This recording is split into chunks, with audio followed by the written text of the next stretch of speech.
আল্লাহর ওই বুজুর্গ বান্দা বলেন, মানুষ যখন তার জীবন বাকি জীবন নিয়ে চিন্তাধারা করে, আমি মানুষগুলাকে ডাক দিয়া বললাম, এই ব্যক্তি এখন একজন ইয়াতিমের মতো ইসলাম গ্রহণ করার পর তার ঘর নাই, বাড়ি নাই। এমন অবস্থা বহু দেখা যায়। ইসলাম ধর্ম গ্রহণ করার পর মা বাপ তার আর জায়গা দেয় না, মা বাপ তার জায়গা সম্পদের ভাগিদার বানায় না, মা বাপ তার এলাকার মধ্যে ঢুকতে দেয় না, ঘরে যাইতে দেয় না, সন্তানের মর্যাদা দেয় না। এরপরে সন্তান মানুষের কাছে চায়া মাইগা চলা লাগে। ওই আল্লাহর বান্দার জীবন নিয়ে যখন মানুষ চিন্তা করে, কিন্তু আল্লাহর বান্দা ইসলাম কবুল করার পরে এক ওয়াক্ত নামাজও ছাড়ে না। আল্লাহর বান্দা ইসলাম কবুল করার পরে আল্লাহর বান্দা আল্লাহর ইবাদতে সামান্য পরিমাণ ত্রুটিও করে না। পর্দার অন্তরালের মা শুনো, ইসলাম ধর্ম গ্রহণ করার পরে ওই ব্যক্তিটার বিবি তারে ছেড়ে দিয়ে চলে গেছে। কিন্তু বিবি যদিও ছেড়ে দিয়ে চলে যায়, ওই এলাকার উলামায়ে কেরামের মধ্যে হযরত সুলাইমান রাহমাতুল্লাহ আলাইহি বলে, আমি তোমার বিবাহ করাইব। যেদিন বিবাহ করানোর পরে ওই দিন রাত্রবেলা আল্লাহর বান্দা বাসর করতে ঘরের মধ্যে প্রবেশ করবে। বাসর ঘরের মধ্যে প্রবেশ করে স্বামী স্ত্রী দুইজন 2 রাকাত নফল নামাজ আদায় করেছি। নফল নামাজ আদায় করে আল্লাহর দরবারে কান্নাকাটি করে। আর ওই বান্দা কান্নাকাটি করতে করতে নামাজের মুসল্লার মধ্যে বান্দাটা ইন্তেকাল করে দুনিয়া থেকে বিদায় হয়ে গেছে।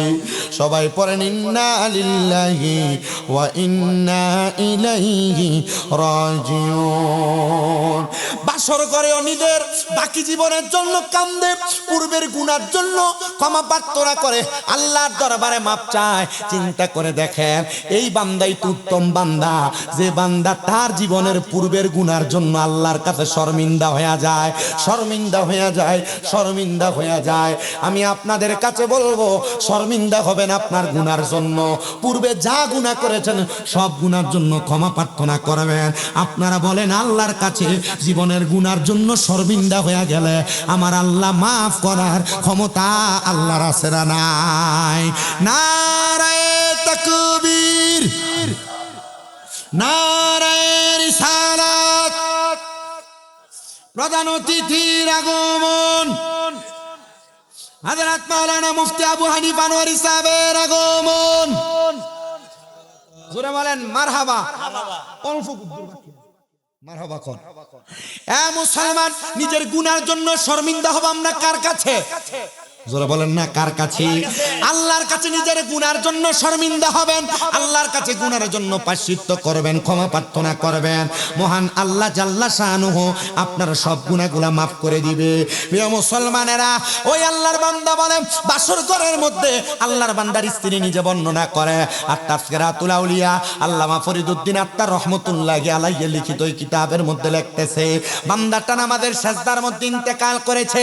সিজদার মধ্যে ইন্তেকাল অবস্থায় ওই বান্দাটার যখন মানুষগুলা দাফন করলেন, এলাকার মানুষ বলে আজীবন ছিল খারাপ, বান্দাটা হঠাৎ ইসলাম কবুল করার কারণে বান্দা কি মাপ পাবে নাকি?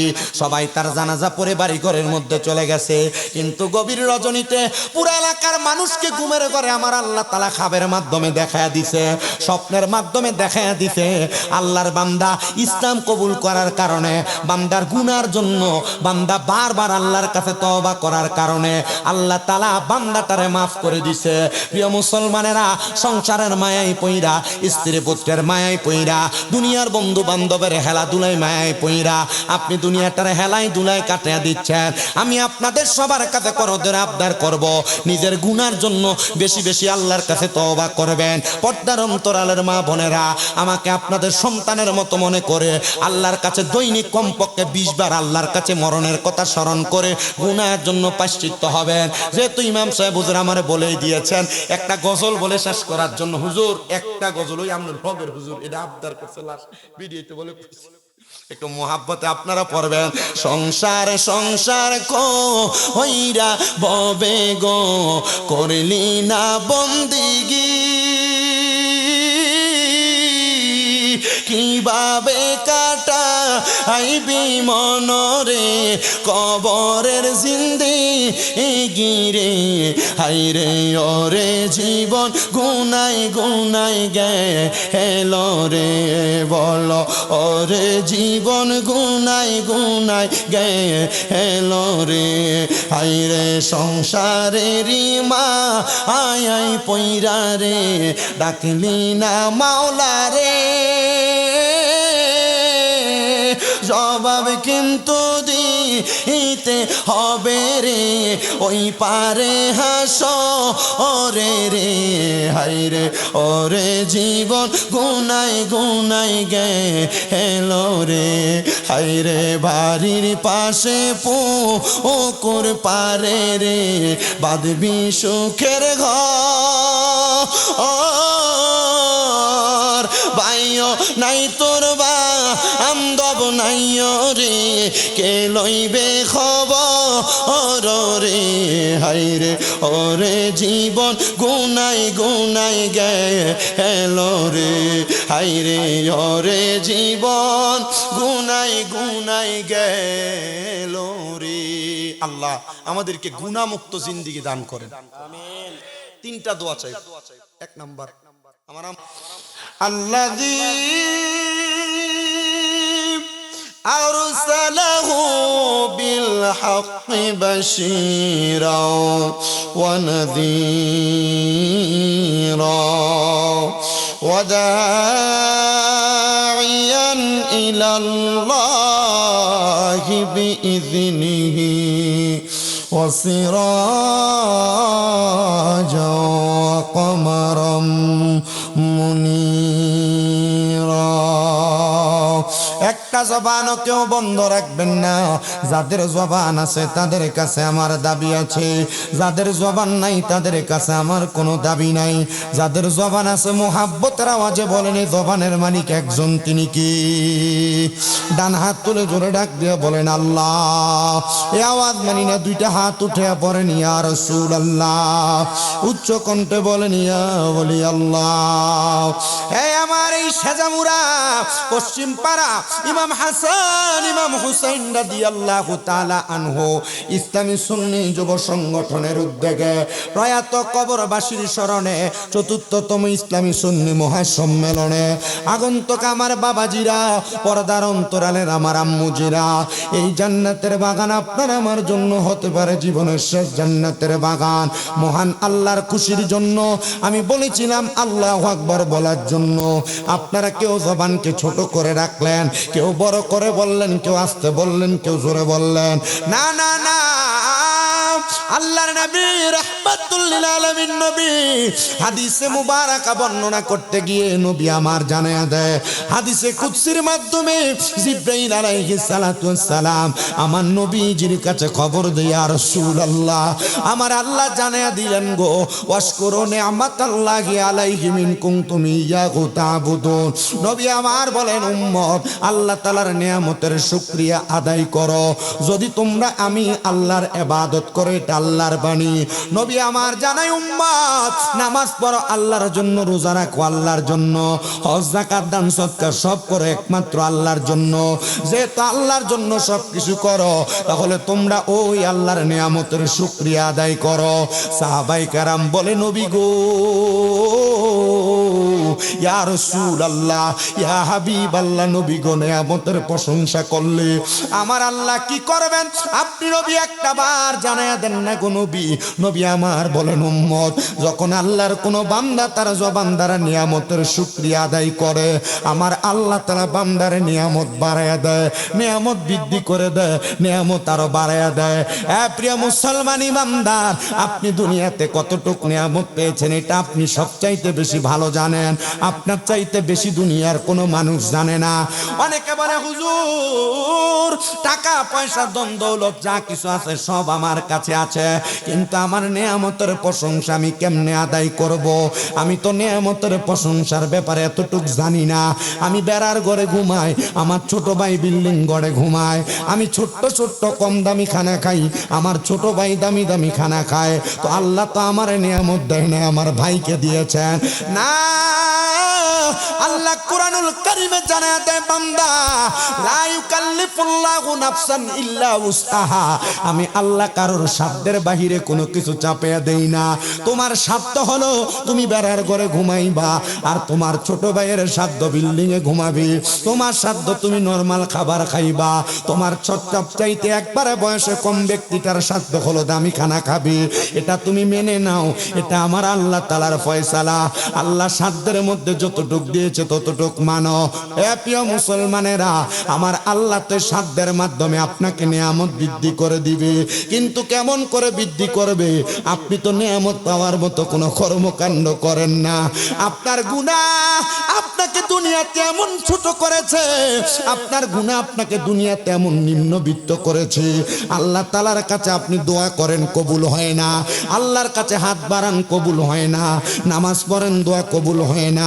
দুনিয়াতে নিজেকে কত ছোট করেন দোয়া কবুল হয় না আরে দোয়া কবুল হবে কিভাবে আপনার অন্তরের মধ্যে আহলে বায়াতের প্রেম নাই আপনার অন্তরে নবীর ভালোবাসা নাই আপনার অন্তরে আউলিয়া কেরামের মোহাব্বত নাই আপনার অন্তরের মধ্যে দিন দুনিয়ার চিন্তাধারা শুধু আছে মনে রাখতে হবে আর দুনিয়া ও মাত্রাতুল আখিরা দুনিয়া হলো আখিরাতের মাদ্রা দুনিয়া হলো আখিরাতের শস্য ক্ষেত্র দুনিয়া হলো আখিরাতের জন্য একটা বাগান ক্ষেত নবী গো কেন এই কথাটা বললেন বলে দুনিয়ার ক্ষেতের মধ্যে তোমরা শস্য রোপণ করবা আর আখিরাতের মধ্যে যে তোমরা সেটা গ্রহণ করবা নবীজি আরো বুঝাইয়া দেন না গো মুহাক্কিক উলামায়ে কারাম বলে শোনো দুনিয়ার মানুষ যখন তুমি দুনিয়াতে তোমার মাদ্রা মনে করে বাগান মনে করে ক্ষেত মনে করে তুমি নেক আমলগুলা করবা তোমার কবর হবে বড় সুন্দর তোমার কবর হবে বড় সুন্দর হে প্রিয় মুসলমান এই জন্য আল্লাহর শুকর কষ্ট হচ্ছে আপনাদের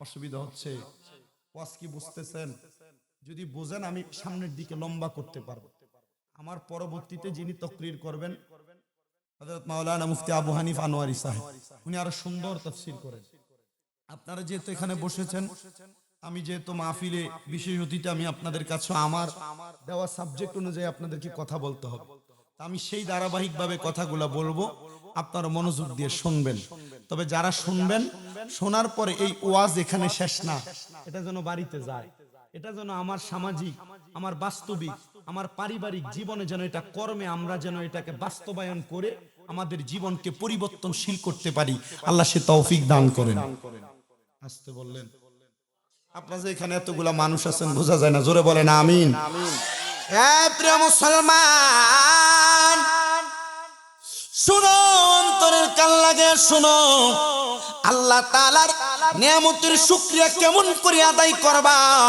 এটার ব্যাপারে যদি তোমাকে বলা হয় তুমি বলবা হুজুর আলহামদুলিল্লাহ বলি শুধু আলহামদুলিল্লাহ বললে নিয়ামতের শুকরিয়া আদায় হয় না আলহামদুলিল্লাহর পাশাপাশি আল্লাহর কোন বান্দা যদি নামাজের সিজদায় অবনত হয়ে যায় আল্লাহর কোন বান্দা যদি নামাজের মধ্যে যাইয়া সুবহান রাব্বিয়াল আযীম সুবহান রাব্বিয়াল আলা বইলা আমার আল্লাহর প্রশংসা করে শুকরিয়া আদায় হবে শুধু এই জায়গার মধ্যেই শেষ না আল্লাহর কোন বান্দা যখন তার জবান দ্বারা আমার আল্লাহ তাআলাকে আল্লাহ বলে সাক্ষী দিবে আল্লাহর কোন বান্দার উপর তার ইহসানিয়তের হাতটা বাড়ায়া দিবে আমার আল্লাহ ওই বান্দার শুকরিয়া কবুল করবে আর তৃতীয়ত আল্লাহ আর কোন বান্দা যখন আল্লাহ তাআলার কোরআনুল কারীমকে তেলাওয়াত করবে আমার আল্লাহ তাআলা বান্দাকে 1 2 3টা 4টা না অসংখ্য নিয়ামত আল্লাহ তাআলা ওই বান্দাকে দান করবে সাহাবী হযরতে আনাস ইবনে মালিক বলেন আমি আমার নবীজির 10 বছর খেদমত করেছি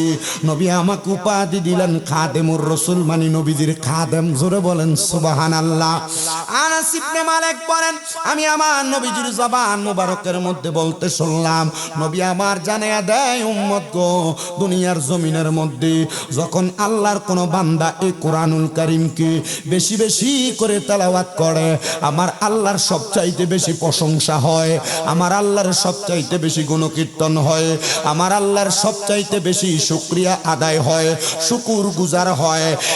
পর্দার অন্তরালের আমার মা গো, পর্দার অন্তরালের আমার বোনেরা, আমার পর্দার অন্তরালের চাচি জেডিরা, একটু অন্তরের কানটা লাগে শোনো গো। আমি চাই তোমার ঘরে বরকত হোক, আমি চাই তোমার ঘরে শান্তি আসুক, আমি চাই তোমার কামাই রুজিতে বরকত হোক, তোমার স্বামী সন্তানের কামাই রুজিতে বরকত হোক। যদি তোমরা সেই বরকত হাসিল করতে চাও, আল্লাহর কোরআনের সাথে পূর্বের মা বোনেরা যেমন ভাবে সম্পর্ক লাগাইতো, তুমি ঠিক তেমন ভাবে সম্পর্কটার লাগায়া দাও। মনে রাখতে হবে, এক নম্বর কোরআনুল কারীম একটা মানুষকে যেই পুরস্কার প্রদান করে আমার আল্লাহ তাআলা, জাদাতুম ঈমানা, একটা মানুষের ঈমানটারে বাড়ায়া দেয়। ঈমান হলো আমাদের সবচাইতে বড় নিয়ামত, ঈমান হলো আমাদের সবচাইতে বড় নিয়ামত, সবচাইতে বড় সম্পদ। আমরা যেন এই কোরআনুল কারীমের তেলাওয়াতের মাধ্যমে আমাদের ঈমানটাকে আমরা বৃদ্ধি করাইতে পারি। 2 নাম্বার, আমার আল্লাহ তাআলা একটা বান্দার দুনিয়ার জমিনের মধ্যে কোরআনুল কারীমের তেলাওয়াতের মাধ্যমে ওই বান্দাটারে দুনিয়া এবং আখিরাতে হায়াত বৃদ্ধি করে দেয়। হায়াত, দুনিয়াতে মানুষ একটা মিনিট, একটা সেকেন্ড, 10 ঘন্টা 20 ঘন্টা বাঁচার জন্য আইসিইউতে 24 ঘন্টার জন্য সর্বনিম্ন 10,000 টাকা বিল লাগায়া দেয়। কিন্তু না না না, আল্লাহর কোন বান্দা যদি আল্লাহর কোরআনুল কারীমকে তেলাওয়াত করি, আমার আল্লাহ তাআলা ওই বান্দার হায়াত বাড়ায়া দেয়। জোরে বলেন সুবহানাল্লাহ। প্রিয় মুসলমান, শুধু হায়াত বাড়া দেয় না, আল্লাহর কোরআন তেলাওয়াতকারী বান্দা যদি কোনো বিপদের মধ্যে থাকে, কোনো মুসিবতের মধ্যে থাকে, আমার আল্লাহ তাআলা ওই বান্দাটারে কোরআনের ইজ্জতে সম্মানে ওই বান্দার মুসিবত থেকে উদ্ধার করে দেয়। 3 নাম্বার, আল্লাহর ওই বান্দা যদি দুনিয়ার জমিনে থাইকা দুনিয়াতে কোনো অসুস্থতা রোগ বিমারে যদি আক্রান্ত হয়ে যায়, আমার আল্লাহ তাআলা ওই বান্দাটারে কঠিন রোগ বিমার থেকে শেফা দান করে দেয়। 4 নাম্বার, ওই বান্দা যদি দুনিয়ার জমিনের মধ্যে থাইকা দুনিয়ার জমিনের মধ্যে ওই বান্দাটা আল্লাহ তাআলার কাছে কোনো কিছু চায়, আমার আল্লাহ তাআলা ডাইরেক্ট বান্দারে ওই আশাটা পূরণ করে দেয়, আর ওই বান্দাটারে ঈমানের সাথে মরণ দান করে দেয়। আমি আপনাদের পার্শ্ববর্তী এলাকায় রমজানের আগে মনে হয় কোথায় যেন আসছিলাম, আমি সেই জাগিলামুরা আসার সময় আমি ওই মাহফিলের মধ্যে বেঈমান বান্দাদের মৃত্যুর অবস্থা বর্ণনা করেছিলাম। এই জন্য আমার বিল্লাল ভাই বলেছে, হুজুর আপনি মানুষগুলার কাছে কবর হাসরের কথা বলবেন, আমি আপনাদেরকে চেষ্টা করব একটু আনকমন ভাবে কবরের কথা স্মরণ করে দিতে।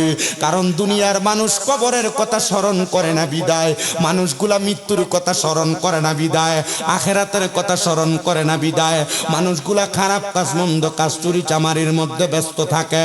সবার কাছে আপনারা জানায়, আপনার একটু মনোযোগ দিয়া শুনবেন, ভালো কাজ করলে, নেক কাজ করলে, ঈমান আইনা ইন্তেকাল করলে ওই মানুষটা কেমন সুন্দর করে মারা যাবে, আমি আপনাদের কাছে সেই আলোচনার ধারাবাহিকতা রাখবো। 4টা পুরস্কারের কথা বললাম, 5 নম্বরে ইমামদারের মৌতের কথা আমি আপনাদের কাছে বর্ণনা করব।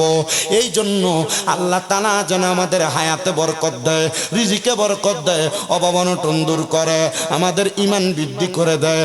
আমরা সেই আল্লাহর খুশির জন্য মুহাব্বতের আওয়াজে আল্লাহ তাআলার কালামে হাকিমের তেলাওয়াত করি আর পড়ি, আউযু বিল্লাহি মিনাশ বিবারাকাতি বিসমিল্লাহির রহমানির রহিম। ওয়ালা তাকুনু কাল্লাযীনা নাসুল্লাহা ফাআনসাহুম আনফুসাহুম উলাইকা হুমুল ফাসিকুন। লা ইয়াস্তাওয়ি আসহাবুন নারি ওয়া আসহাবুল জান্নাহ, আসহাবুল জান্নাতি হুমুল ফাইজুন। ওয়া ক্বালা ফি হাদিসিশ শরীফ আন আনাস ইবনে মালিক রাদিয়াল্লাহু তাআলা আনহু ক্বালা সামি'তু রাসূলুল্লাহি সাল্লাল্লাহু আলাইহি ওয়াসাল্লাম ইয়াকুলু ইন্না মিন আশরাতিস সাআতি আন ইয়ারফা'আল ইলমু ওয়া ইয়াকসুরাজ জাহালু ওয়া ইয়াকসুরাজ জিনা ওয়া ইয়াকসুরাশ শারবুল খামরি ওয়া ইয়াকিল্লার রিজাল ওয়া ইয়াকসুরান নিসা হাত্তা ইয়াকুনা লি 50 ইমরাতান আল কাইয়িমুল ওয়াহিদ মুত্তাফাকুন আলাইহি আও কামা ক্বালা আলাইহি সালাতু ওয়াস সালাম ওয়া ক্বালা ফি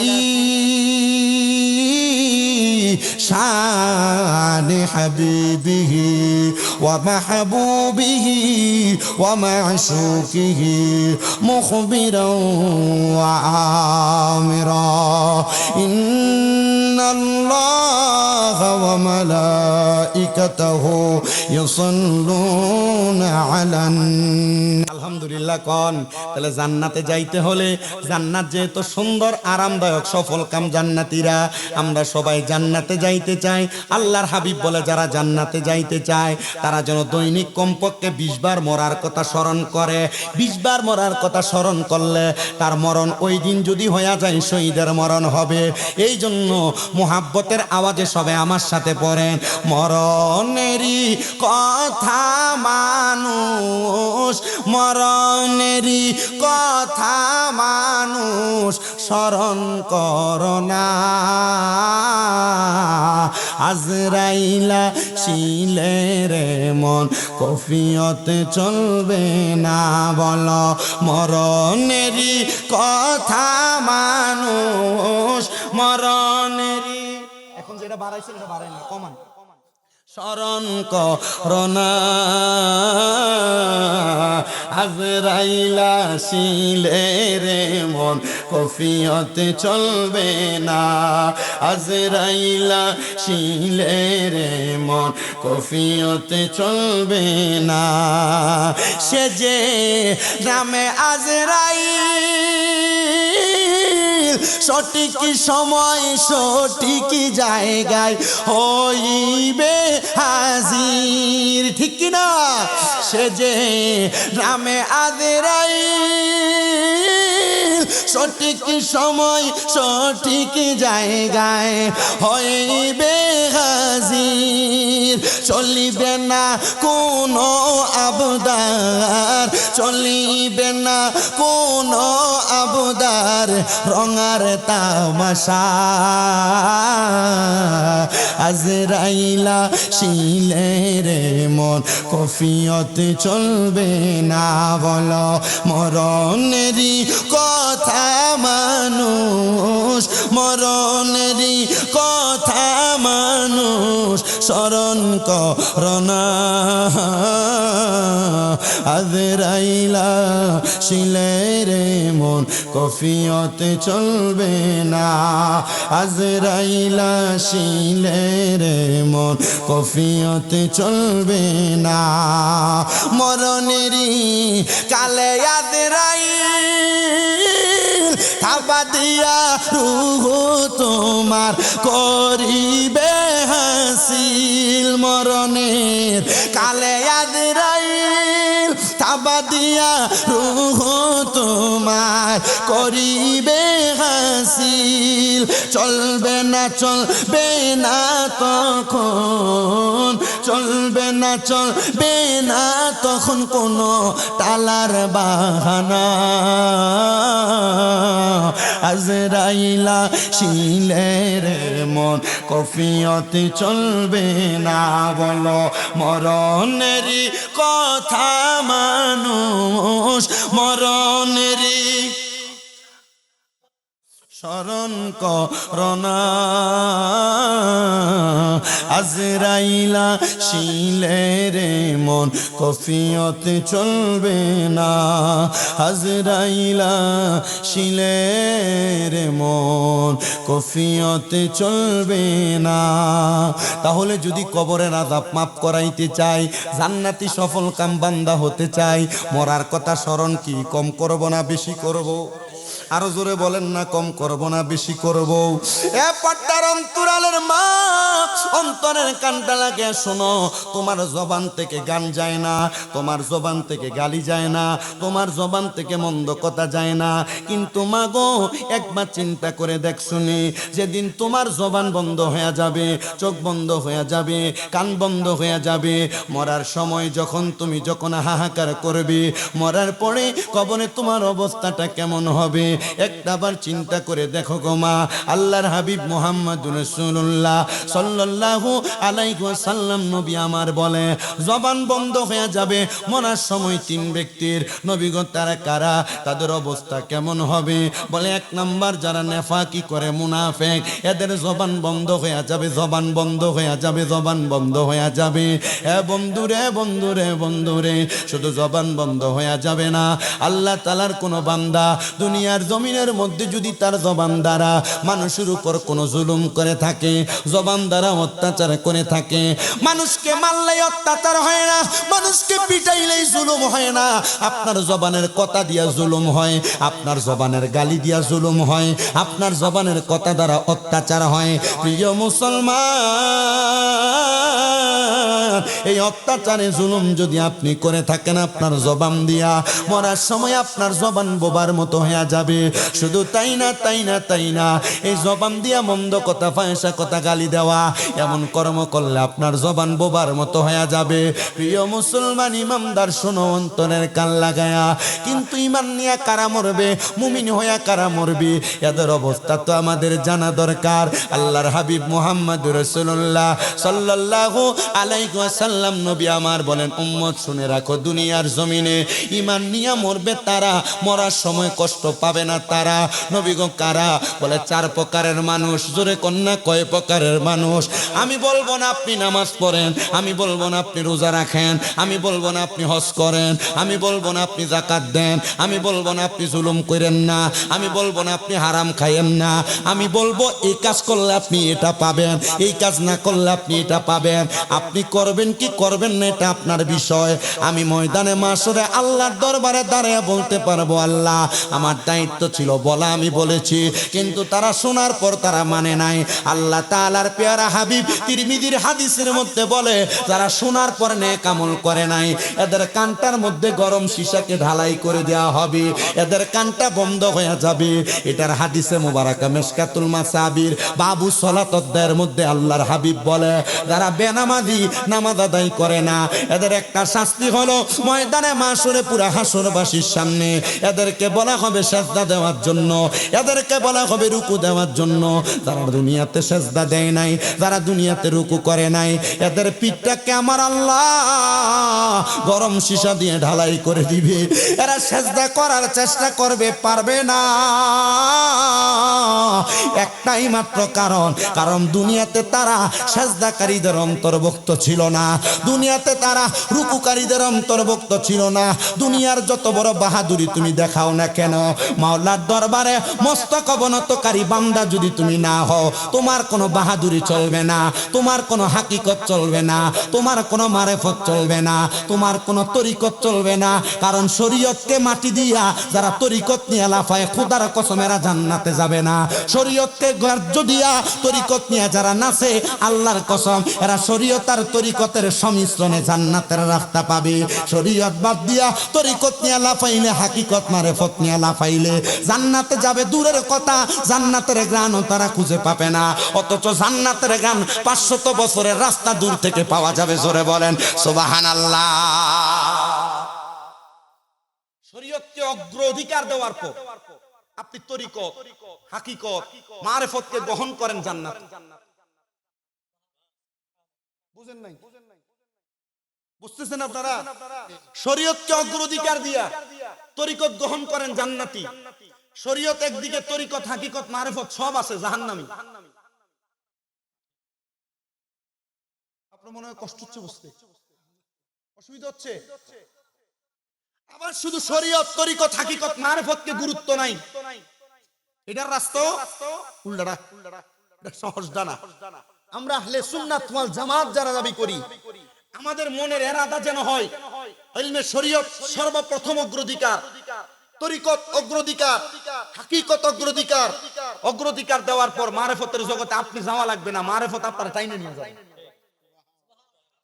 আর আপনি যদি কোন যে আমি নামাজ পড়লাম না, আমি মারেফতের পাগল, জুতা দিয়ে ফিরে কবরে গেল, কথা কয় না?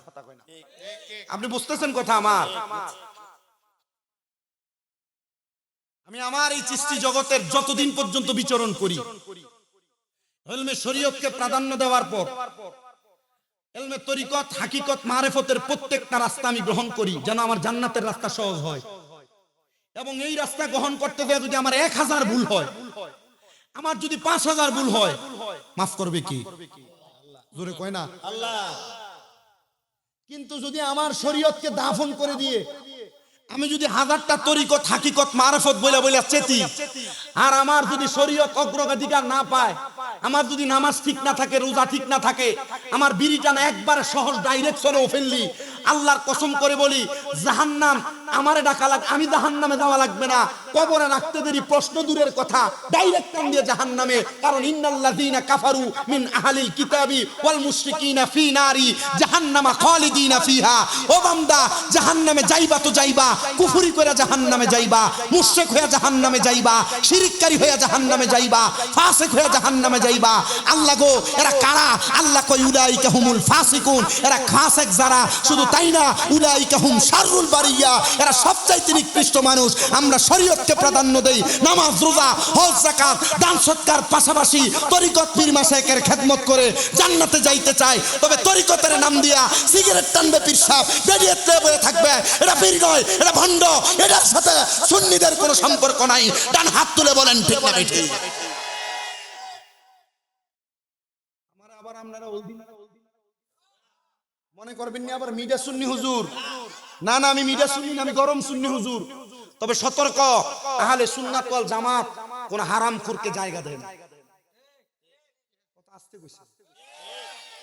যদি এমন কোন বিড়ি খুররে ধরে থাকেন, ফির তালাক দেন, কারণ ফির নিজেই দুজকে যাবে, আপনি নিবে করতে গিয়া। বিলাল ভাই মাথা না, কারণ ফির নিজেই তো দুজকে যাবো, বিড়ি তো বলে থাকে, হের কাছে শরীয়তই নাই। বুঝেন না আব্বা? শরীয়ত তো বুঝেন। শরীয়ত বলে আমার মা, আমার বউ, আমার মেয়ে, এই সহ আমার বোন, এই সহ আরো মোট 14 জন, আরো মোট 10 জন, মোট 14 জন, যাদেরকে গায়রে মাহরাম বলা হয়। গায়রে মাহরাম বলা হয়। এই 14 জন নারী ছাড়া কোন নারী কোন পুরুষের সামনে আসবে না, আসা হারাম। অন ফিসব যদি কই এটা আমার মেয়ের মতো, হাত বুলিয়ে দিচ্ছে, কামাইব নি আব্বা? বুঝেন না, আমরা মনে হয় বুঝেন নাই। মুড়ি দিতে পারবো মিডিয়া মানা নাই, কিন্তু এটা যদি বিশ্বের সামনে বসে থাকে কামাইলো, কোন পীর আমার সামনে কক যে বলে এটা জায়েজ, খোদার কসম করে বলি জাহান্নামের রাস্তা দেখাবে, এ নিজে তো যাইতার তো না জান্নাতে, আপনারা নিব করতে গিয়ে। শরীয়ত তুই মানে না, কোরআন সুন্নাহর অগ্রাধিকার প্রাপ্ত আইন মানে না। আর এমন পীর কেউ ধরে থাকলে এটা তালাক দেওয়া আপনার লেগে ওয়াজিব হয়ে গেছে। ঠিক বুঝছেন মনে হয়? বলে হুজুর এখন বালা ফির চিন্নাম কেমনে? ফিরের বাজার বড় গরম, হর গরম। আমার এক উস্তাদ, আমার দাখিল মাদ্রাসার যিনি অধ্যক্ষ সুপার ছিলেন, মাওলানা আব্দুল মান্নান তাহেরি হুজুর, উনি আমারে বলছে, বাবার ফিরের ভিতরে 11টা দল হইব। কয়টা? আমি কি আল্লাহ, ফির তো ফির হই, আমার 11 দল। হ বেটা, এই ফিরের ভিতরে 11 দলের ভিতরে একটা দেবো জান্নাতে, বাকি 10 দলের ফিরও জাহান্নামে যাবো। আমি কই হুজুর তাইলে তো জীবন গেছে গা, এই ফিরের মুড়ি ঠিক হয়ে যাবো। ওই যে খারাপটারে ধরছে, মন্দটারে ধরছে, তো হুজুর ফির চিনতাম কেমনে? আমি জিজ্ঞাসি পীর চিন্তাম কোন? ইবনে মাজাহ শরীফ 303 নাম্বার পৃষ্ঠার হাদিস, ইদা রুউ যুকিরাল্লাহু আযজা ওয়া জাল্লা, পীরের চেহারার দিকে তাকাইলে আল্লাহর কথা মনে হইব। ঠিক, কার কথা মনে হইব? আল্লাহ। কষ্ট হইতেছে আপনারা? না না, ওয়াজ বুঝতাছেন?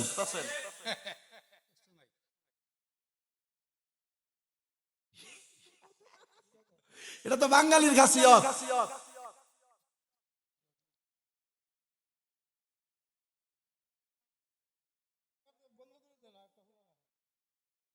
এবার কথা দেখছেন নি? কথা ঠিক আছে তো? আব্বা আপনাকে আমার পক্ষ থেকে একটা লাইক। মারহাবা কোন? আমারে বুড়া বুড়া মুরব্বী আব্বাদের হায়াত আল্লাহ বরকত দিক, আমিন। আজকের মাহফিলে আমি যেটা আপনাদের বয়স্ক যারা আছেন, আপনাদের আগমন ভালো। বহু এলাকার ভিতরে মুরব্বীরা ওয়াজ মাহফিলে আসতেছে না, এটা বয়স হয়ে গেছে গা, দাড়ি রাখছে, সব ঠিক দোকানে বসে সিগারেট খা, চা খা, ভান খা, বিড়ি খায়, চা খায়, ভান খা। এইটা ওয়াজ তো আমরা জানিও না, হয় কি না?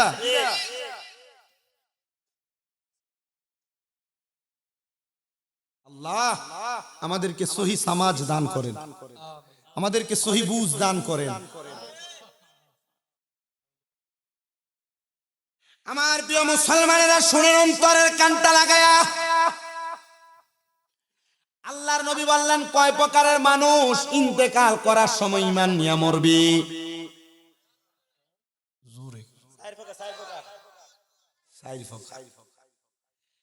আল্লাহর হাবিব সাল্লাল্লাহু আলাইহি ওয়াসাল্লাম কে জান্নাতি আর কে জাহান্নামী এটার একটা পরিচয় নবী আমার দুনিয়াতে দিয়া গেছেন। নবীজি পরিচয়টা জানতে চাই গো। বলে দুনিয়ার জমিনের মধ্যে একটা মানুষ যখন মারা যাবে এমনে মারা যাবে না, মারা যাওয়ার পূর্ব মুহূর্তে তার মরার কিছু সিমটম দেখা দিবে। নবীজি গো এই সিমটম গুলাম এই আলামত গুলা কি আপনি একটা বার আমাদেরকে দেখিয়ে দেন না গো নবী। আমার নবীকে এগুলা তোমরা দেখবা না, এগুলা তোমরা বুঝবা না। নবীজি গো দেখবে কে আর বুঝবে কে? বলে আল্লাহ তাআলার তিনজন ফেরেশতা, যার মধ্যে একজন ফেরেশতা হলো মালাকুল মাউত আজরাইল। একটা মানুষের হায়াত যখন শেষ হয়ে যাবে আল্লাহ তাআলা ওই মানুষটার কাছে আজরাইলকে পাঠানোর আগে আল্লাহ তাআলার লামকানের মধ্যে একটা গাছ আছে, যে গাছটার নাম হলো সাদরাতুল ইয়াকিন, তওবা গাছ। কি গাছ? তওবা গাছ। ওই সাদরাতুল ইয়াকিন তওবা নামক গাছে আল্লাহ তাআলা এতগুলা পাতা রাখছে, এতগুলা পাতা।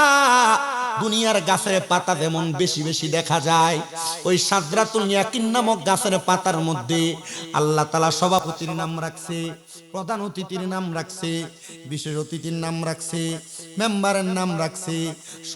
সবার নামগুলা গাছের পাতার মধ্যে লিখে রাখছে।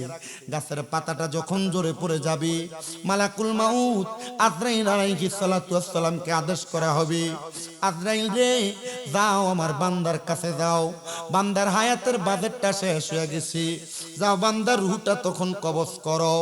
আজরাইল যাওয়ার আগে দুইজন প্রতিনিধি ফেরেশতা প্রেরণ করা হবে। ওই দুইজন ফেরেশতা ওই বান্দাটার কাছে আইসা বসবে, কাছে আইসা বইসা একজন বান্দাটার মাথার কাছে থাকবে, একজন বান্দাটার নাকের আগের কাছে থাকবে। ফেরেশতা আজরাইল যখন বান্দার সামনে আসবে, সামনে আইসা ওই বান্দার রূহটা কবজ করার জন্য বান্দাটার বুকের মধ্যে হাতটা দিবে, রূহটা কবজ করার জন্য। যখন আজরাইলের চেষ্টা করবে, দুইটা ফেরেশতা বান্দার বুকের মধ্য থেকে আওয়াজ দিবে, আজরাইল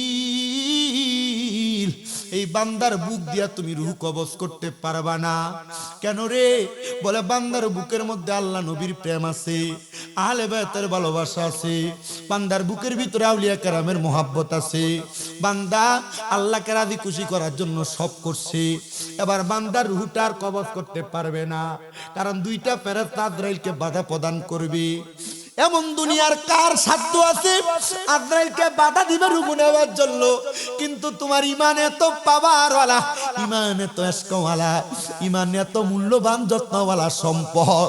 দুনিয়ার ব্যাংক ব্যালেন্সে টাকা রাখলে ব্যালেন্সটা যত বাড়াইবা তোমার সম্পদের পাওয়ার এত বেশি, এলাকার ক্ষমতা তত বেশি।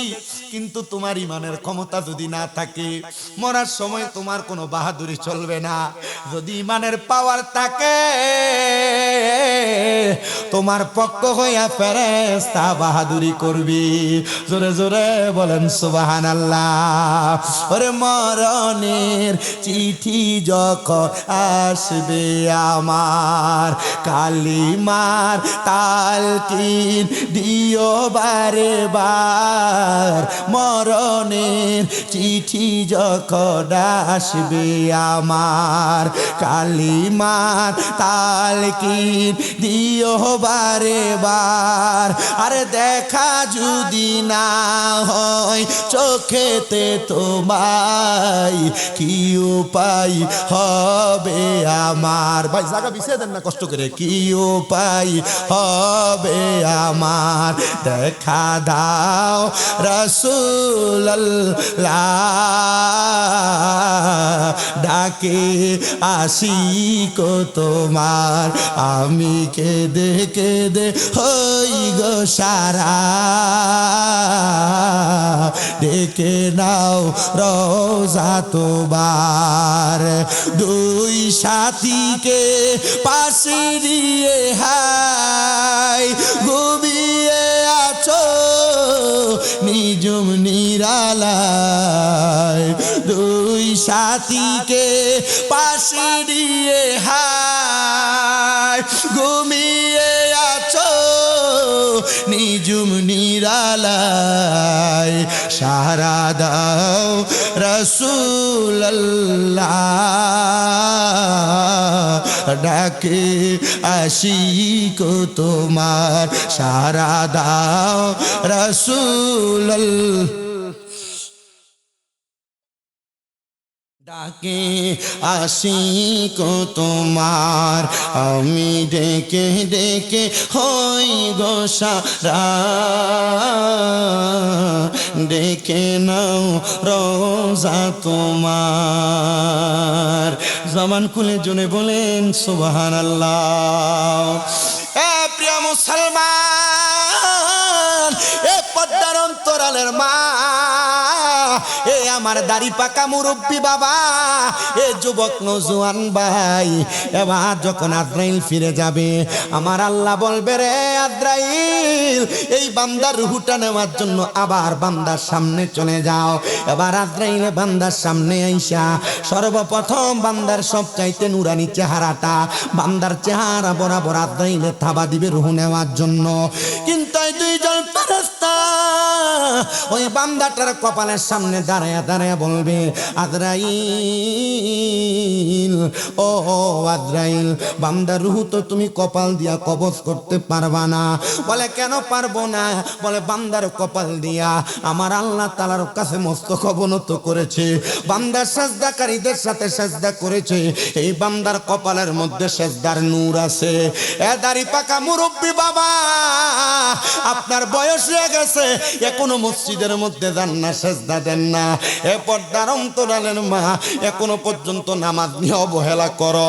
এ যুবক ভাই, আমি তোমার কদমের মধ্যে পাউটার মধ্যে হাতটা দিয়া বলি, আমি তোমার কাছে আবদার জানাই, এখনো পর্যন্ত আযান দিলে হাইয়া আলাস সালাহ বলে নামাজের আহ্বান করলে তুমি যাও না, হাইয়া আলাল ফালাহ বলে কল্যাণের আহ্বান করলে তুমি যাও না। তুমি কিন্তু মরার পরে কবরে কঠিন শাস্তির আওতাধীন হয়ে যাইবা। জানুনি রে, তোমার ঘরে কেন বরকত হয় না, চেহারা কেন নূর হয় না, তোমার সন্তান কেন তোমার কথা শোনে না, তোমার শরীরের শক্তি কেন দিন দিন কমে যায়। আল্লাহর নবী কয় 5 ব্যক্তির 5টা কারণে তাদের কাজটা ক্ষতি হয়ে যায়। নবী গো কোন 5 ব্যক্তির 5টা ক্ষতি হয়ে যায়? নবী আমার বলেন, যেই ব্যক্তি ফজরের নামাজ ছেড়ে দিবে ওই ব্যক্তির চেহারার নূর, চেহারার উজ্জ্বলতা কমে যাবে। 2 নাম্বার, যেই ব্যক্তি যোহরের নামাজ ছেড়ে দিবে ওই ব্যক্তির রুজি রোজগারে বরকত কমে যাবে। যেই ব্যক্তি আসরের নামাজ ছেড়ে দিবে ওই ব্যক্তির শরীরের শক্তি কমে যাবে। যেই ব্যক্তি মাগরিবের নামাজ ছেড়ে দিবে ওই ব্যক্তির সন্তান সন্ততি অবাধ্য হয়ে যাবে, মানে সন্তানেরা ওই ব্যক্তির কথা শুনবে না। আর যেই ব্যক্তি এশারের নামাজ ছেড়ে দিবে ওই ব্যক্তির ঘুম থেকে প্রশান্তি তুলে নেওয়া হবে। প্রিয় মুসলমানেরা, এ আল্লাহর বান্দারা, এবার চিন্তা করে দেখো তুমি এগুলা করবা কিনা। আর যদি বরকত আনতে চাও, চেহারাতে নূর দেখাইতে চাও, চেহারা সৌন্দর্য বাড়াইতে চাও, তাহলে ফজরের নামাজ আদায় করো। দেখবা তোমার চেহারা যদিও কালো হয় মায়া লাগবে। যদি তুমি কামাই রুজিতে বরকত আনতে চাও, যোহরের নামাজ আদায় করো, দেখবা তোমার কামাই রুজিতে অফুরন্ত বরকত দিবে। একজন জোরে বলেন তিনি কি? প্রিয় মুসলমান, বুড়া হয়ে গেছো, শরীরে শক্তি নাই, শক্তি বাড়াইতে চাও, আসরের নামাজটা আদায় করো, দেখবা তোমার শরীরের অফুরন্ত শক্তি হয়ে যাবে। সন্তান কথাবার্তা শোনে না, সন্তান তোমার বাধ্যগত না, মাগরিবের নামাজটা জামাতের সাথে আদায় করো, দেখবা তোমার সন্তান তোমার বাধ্যগত হয়ে গেছে। রাত্রবেলা ঘুমটা ঠিক মতো হয় না, আমি তোমার কাছে আবদার জানাই, রাত্রবেলা এশারের নামাজটা আদায় করো। প্রিয় মুসলমান, শোনো শোনো গো, অন্তরের কানটা লাগে শোনো। আমার আল্লাহর পেয়ারা হাবিব মুহাম্মদুর রাসূলুল্লাহ সাল্লাল্লাহু আলাইহি ওয়াসাল্লাম নবী আমার জানায়, উম্মত হক মুমিন মুত্তাকি যারা ইমানদার বান্দা যারা ওই বান্দাটার জন্য এমন অবস্থা তার চেহারা দিয়া রূহ নিতে পারবে না, কপাল দিয়া রূহ নিতে পারবে না। এবার আজরাইল আবার চলে যাবে, আবার আগমন করবে তৃতীয়বার। বান্দা রূহ নেওয়ার জন্য বান্দার ডান দিকে হামলা চালাইবে, ডান বাহু বরাবর ডান দিক থেকে বাধা দিবে, রে আজরাইল বান্দার ডান দিক দিয়ে তুমি রূহ নিতে পারবা না। বলে কেন রূহ নিতে পারবো না? বলে বান্দার ডান দিক দিয়া এই বান্দার দান এবং সদকাগুলো আছে, আমরা বান্দার ডান দিক দিয়া বাধা হয়ে দাঁড়ায় গেলাম। এবার আজরাইল চতুর্থবার আগমন করবে বান্দার বাম দিক দিয়ে রূহ কবজ করার জন্য। বাম দিক থেকে জবাব দিবে আজরাইল, বান্দার বাম দিকে তার মা বাবার খেদমতের পাওয়ার আছে, এই জন্য বান্দার বাম দিক দিয়ে রূহ কবজ করতে পারবা না। এবার বন্ধু, এ নবীর আশিকের দলেরা, এ নবীর উম্মতের দল, আউলিয়া কেরামের প্রেমিক আহলে বায়াতের পাগলেরা, এলাকার মানুষ যেহেতু সবাই উপস্থিত হয়েছ, মনে কি তোমার প্রশ্ন জাগে না তো বান্দার রূহটা আজরাইল কেমনে কবজ করবে? আল্লাহ তাআলার হুকুম পায়া আজরাইল আলাইহিস সালাতু ওয়াস সালাম বান্দাটার সামনে অপেক্ষমান থাকবে। বান্দা তো মুমিন হওয়ার কারণে বান্দার জবান দিয়ে কালেমা বের হবে, বান্দা পড়বে লা ইলাহা ইল্লাল্লাহ মুহাম্মাদুর রাসূলুল্লাহ সাল্লাল্লাহু আলাইহি ওয়াসাল্লাম। ওই বাতাসের মাধ্যমে বান্দার রূহটা বের হবে, আজরাইল আলাইহিস সালাতু ওয়াস সালাম বান্দার রূহটা নিয়ে যাবে। এ প্রিয় মুসলমান, বান্দার রূহটা যখন নিয়ে যাবে উপরের দিকে আজরাইল যখন যাবে, ওই বান্দাটার তখন প্রশ্ন করবে, আজরাইল তুমি কেন আমার এত আস্তে আস্তে নিয়ে যাও? তুমি যদি জানতা আমার আল্লাহ তাআলা আমার জন্য কত মহামূল্যবান পুরস্কার রেডি করে রাখছে, তাহলে তুমি আমার এত আস্তে আস্তে নিয়ে যাইতা না, আরো তাড়াতাড়ি আমার নিয়ে যাইতা। আমার সেজামুরার মানুষ এবার যখন বান্দাটারে নিয়ে যাবে, বান্দাটারে নিতে নিতে আল্লাহ তাআলার প্রথম আসমানের সামনে নিয়ে যাবে। প্রথম আসমানের সামনে নিয়ে যাওয়ার সাথে সাথে আসমানের দরজার ফেরেশতারা দাঁড়ায়া দাঁড়ায়া আহলা ওয়া সাহালান মারহাবান মারহাবান বইলা বান্দাটারে শুধু স্বাগতম জানাবে। স্বাগতম জানায়া জানায়া বান্দাটারে আমার আল্লাহ তাআলার ফেরেশতারা রিসিভ করে নিয়ে যাবে, শুধু বলবে আহলা ওয়া সাহালান মারহাবান মারহাবান দুয়ুফুর রহমান। আল্লাহর মেহমান বলে বলে বান্দারে স্বাগতম জানায়া নিয়ে যাবে। ও বন্ধু, স্বাগতম জানায়া নেওয়ার পর বান্দা শেষ না, ওই বান্দারে যখন কবরে রাখবি, রহমতের নবী বলেন ওই বান্দার কবরের মধ্যে তিনজন ফেরেশতারা বান্দার দেহটারে জান্নাতের একটা বিছানার মধ্যে রাখবে। রূহ একদিকে, দেহ একদিকে। শুধু রূহকে সম্মান দেওয়া হবে না, আমার আল্লাহ মুমিন বান্দার একটা দেহকেও সম্মান দিবে। জোরে কন্যা সুবহানাল্লাহ।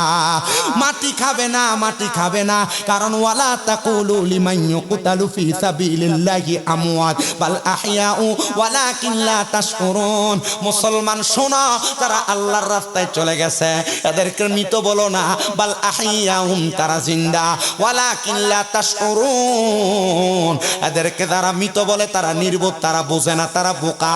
এ প্রিয় মুসলমান, আমরা শুধু নবীকে জিন্দা মনে করি না, আমরা আল্লাহর যারা নেক বান্দা, আল্লাহর যারা মুস্তা সলিহিন বান্দা, আল্লাহর যারা খাস বন্ধু, আমরা বিশ্বাস রাখি তারাও মরে না। জোরে জোরে বলেন আল্লাহু আকবার।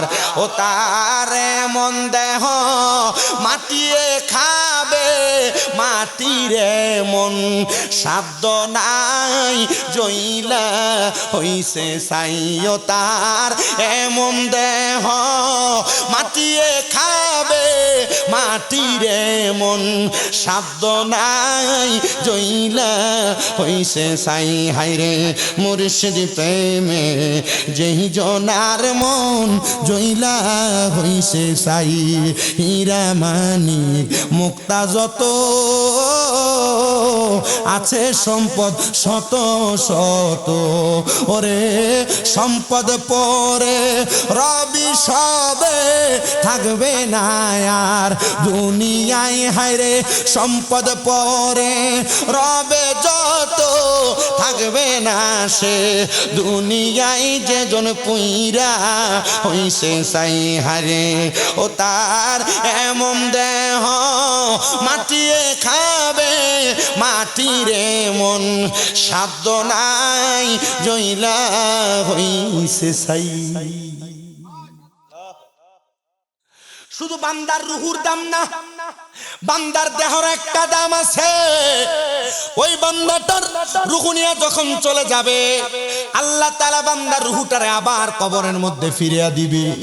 কারণ আল্লাহর নেক বান্দারা মরে না, আল্লাহর নেক বান্দারা মরে না। দুইজন ফেরেশতা কবরে আগমন করবে। মুনকার নাকির যখন বান্দার কবরে আসবে, ওই বান্দার চেহারার মধ্যে নামাজের নূর দেখা বান্দারে বলবে, এই বান্দা মুমিন, এই বান্দা মুত্তাকি। বান্দারে কোনো সওয়ালের জবাব দেওয়া লাগবে না। প্রিয় আমার সাজামুরার মানুষ, ব্রাহ্মণবাড়িয়া বিজয়নগরের মানুষ, আপনারা যারা পর্দার অন্তরালের মা বোনেরা শুনতেছেন, ওই কবরে যাওয়ার পরে আপনার কবরের পরবর্তী যে স্টেশন আছে সেটার নাম হলো কবরের পরে হাসরের ময়দান। ওই জায়গার মধ্যেই একটা মানুষ বড় হাহাকারে পড়ে যাবে। নামাজি বলেন, রোজাদার বলেন, নামাজি বলেন, হালাল খানেওয়ালা বলেন, বেরোজদারি বলেন, বেনামাজি বলেন, সব মানুষকে হাসরের ময়দানে উপস্থিত করা হবে। উপস্থিত হাসরবাসীরা হাসরের ময়দানে স্বাভাবিক কোনো অবস্থায় থাকবে না। ঘাম আর ঘাম, হাসরের ময়দানটা তামা, একবারে তামা, গরম উত্তপ্ত হবে। ওই উত্তপ্ত তামার জমিনের মধ্যে বান্দা কদম রাখতে পারবে না। তখন বান্দা পানির জন্য হাহাকার করবে। মানুষের ঘামগুলা হাসরের ময়দানের মধ্যে পড়তে থাকবে। ঘাম কারোর হাঁটু পরিমাণ, কারোর কোমর পরিমাণ, কারোর বুক পরিমাণ। আবার কোনো মানুষ ঘামের সাগরের মধ্যে সাঁতার কাটতে থাকবে। আল্লাহ তাআলা একটা দুইটা না 12টা সূর্যের তাপ মানুষের হাতের এক বিঘা উপরে আইনা দিয়া দিবে। মগজগুলা টকবক করে ফুটতে থাকবে। মানুষের কানগুলা দিয়া মানুষের মগজগুলা বায়া বায়া পড়বে। হাইরে মানুষ শোনো, হাহাকার করবা কোনো উপায় হবে না, কোনো লাভ হবে না। বলে হুজুর, তাহলে হাসরের ময়দানে নামাজি বেনামাজি সবাই যদি যায়, আমাদের অবস্থা কেমন হবে? আমরা তো মুমিন মুত্তাকি। নবী আমার জানায় রে, হাসরের ময়দানে অবস্থাটা বড় সুন্দর, বড় ভালো হবে, বড় আরামদায়ক হবে। নবী গো, কেমন আরামদায়ক হবে? বলে কাল ময়দানে মাশরে আল্লাহ তাআলা আমি নবীকে মাকামে মাহমুদ দান করবে, প্রশংসার জায়গা। যে মাকামে মাহমুদের জন্য আমি আল্লাহর দরবারে মিনাল লাইলি ফাতাহাজ্জাত বিহি নাফিলাতাল লাকা আসা আইয়াবাসাকা রাব্বুকা মাকামাম মাহমুদা। এই মাকামে মাহমুদের জন্য আল্লাহ তাআলা আমি নবীকে তাহাজ্জুদের ইবাদত করার জন্য বলছি। আমি নবীও তাহাজ্জুদের ইবাদত করেছি। আমি নবীকে মাকামে মাহমুদ প্রশংসার জায়গা দান করা হবে। শুধু প্রশংসার জায়গা না, আমি নবীর মাথা মুবারকের উপরে একটা লাওয়ায়ে হামদের পতাকা দেওয়া হবে। মানুষ লাওয়ায়ে হামদের পতাকার নিচে যখন থাকবে, আমি নবীর দিকে তাকাবে। নবী আমার বলে, আমি নবী তাকে দেখব। পুরা হাসরের ময়দানবাসী হাসরের ময়দানে তারা একবারে এতিম সন্তান যখন এতিমের মতো দাঁড়ায়া থাকে, এতিম সন্তানের মতো চেহারাটা দেখা যায়। এবার যখন হাসরের ময়দানবাসীর এমন অবস্থা দেখব, আমি নবী শুধু এদের দিকে তাকাবো। আমি নবী এদের দিকে তাকায়া তাকায়া এরা আমার কাছে শাফাত কামনা করবে। আর আমি নবী মুসাফা এটার ওজনগত অন্তর্ভুক্ত হইয়া আমার উম্মত গুলাকে সুপারিশ করে লাওয়ায়ে হামদের পতাকার নিচে জায়গা করে দিব। হাইরে মানুষ শোনো, যখন জায়গা করে দিবে, রাহমাতুল লিল আলামিন নবী আমার বলেন, আমি নবীজি জান্নাতের দরজার সামনে চলে যাব। জান্নাতের দরজার সামনে যায়া আমি বলবো, জান্নাতের দরজা খোলার জন্য ফেরেশতা আমি নবীর দিকে তাকায়া প্রশ্ন করবে, মানান্তা, আমি নবীকে আমার পরিচয় জানবে। আমি যখন বলবো না মুহাম্মাদুর রাসূলুল্লাহ, সে বলবে আপনার সম্পর্কে আমি জানি, আপনার সম্পর্কে আমাকে জানানো হয়েছে, আপনি ছাড়া কারোর জন্য যেন জান্নাতের দরজা না খোলা হয়। নবীজির উম্মত উম্মত উম্মত গুলা নিয়ে নবী আমার দাঁড়ানো, জান্নাতের দরজা খোলা। নবীর উম্মত গুলা জান্নাতের দিকে আস্তে আস্তে করে গমন করবে, কিন্তু আমার নবী তখনও জান্নাতের দিকে কদম রাখবে না। নবী আমার কেন রাখবেন না? জান্নাতের চৌকাঠে দাঁড়ায়া নবী আমার গুনাহগার উম্মতের জন্য অপেক্ষমান থাকবে। আল্লাহর নবীর প্রখ্যাত সাহাবী হযরত জাবির ইবনে সামুরা রাদিয়াল্লাহু তাআলা আনহু বলে একদিন আমার নবীজির দরবারে একজন ইহুদি আইসা কান্না করে ইয়া রাসূলুল্লাহ ইয়া হাবিবাল্লাহ আপনি নবীকে আমাকে ইন্তেকাল করার পর আমি যদি ইসলাম ধর্ম এখন গ্রহণ করি আমার ইন্তেকালের পরে আপনি নবীকে আমাকে জান্নাতের গ্যারান্টি দিতে পারেন তাহলে আপনি নবীর হাতে হাত রেখে ইসলাম কবুল করব ইহুদি বলে এই নবী বলে এই ইহুদি তুমি কি আমি নবীর কাছে ইসলাম গ্রহণ করার জন্য এসেছো নাকি আমি নবীকে পরীক্ষা করার জন্য এসেছো দুইটা জিনিস দুই রকম ইসলাম কবুল করার জন্য যদি আসো জান্নাত তোমার জন্য অবধারিত কারণ যারা যাদের জবান দিয়া লা ইলাহা ইল্লাল্লাহ তেলাওয়াত করে আল্লাহ তাআলা ওই ব্যক্তির জান্নাতে প্রবেশ করায় তুমি বলো তুমি কেন লা ইলাহা ইল্লাল্লাহর কালেমা পড়বা ডাক দিয়া বলি ইয়া রাসূলুল্লাহ আপনার ইমানি জজ্বার পাওয়ারের কথা আমার ইমানকে উজ্জীবিত করেছে আপনি এই মুহূর্তে আমারে পড়ায়া দেন লা ইলাহা ইল্লাল্লাহু মুহাম্মাদুর রাসূলুল্লাহ সাল্লাল্লাহু আলাইহি ওয়াসাল্লাম জোরে বলেন সুবহানাল্লাহ হে প্রিয় মুসলমান ইমানদারেরা শুনো রে অন্তরের কানটা লাগে শুনো আরেকটা ছোট্ট কারগুজারির জন্য ঘটনা শোনাই শুনলে আলোচনাটা আরো বোধগম্য হবে আল্লাহর হাবিবের একজন প্রখ্যাত আশেক হযরতে সুলাইমান শাহদুলি রাহমাতুল্লাহ আলাইহি যিনি কুরাশান এলাকাতে বসবাস করতেন হযরতে সুলাইমান রাহমাতুল্লাহ আলাইহি বলেন এ দুনিয়ার মানুষ আমার কাজ ছিল মানুষকে দিনের পথে ডাকা ইসলামের পথে ডাকা কোরআন সুন্নাহর সহি সমাজ মানুষের সিনার মধ্যে আর দিমাগের মধ্যে দিয়া দেওয়া আমি যখন মানুষকে ডাকি মানুষ আমার ডাকে সাড়া দেয় কিন্তু ওই কুরাশান এলাকার একজন বদলোক দুষ্ট লোক আইসা আমি সুলাইমানের কাছে ডাক দিয়া কই হুজুর আপনি যে মানুষকে জান্নাতের আশা দেখায়া মানুষকে আপনি জান্নাতের দিকে ডাকতেছেন আপনি কি বলতে পারেন জান্নাত কেমন